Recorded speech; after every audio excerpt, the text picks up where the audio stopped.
আসসালামু আলাইকুম। কি অবস্থা, সবাই কেমন আছেন? আশা করি সবাই ভালো আছেন, আমিও ভালো আছি আলহামদুলিল্লাহ। তো আমার ভয়েসটা শুনে কেউ কিছু মনে করবেন না, আসলে আমার ঠান্ডা লেগেছে তো তাই ভয়েসটা এরকম, তাই আমি পুরো ভিডিওতে ভয়েস দিলাম না। আপনারা ভিডিওটা দেখে বুঝে নেবেন যে আমি কি কেক বানাইতেছি। আমি এখানে 4 ডিমের কেক বানাইছি।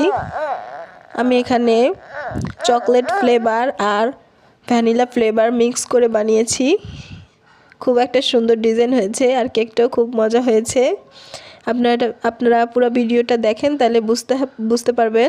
আল্লাহ হাফেজ, আমার ভিডিওটা পুরো দেখে যাবেন।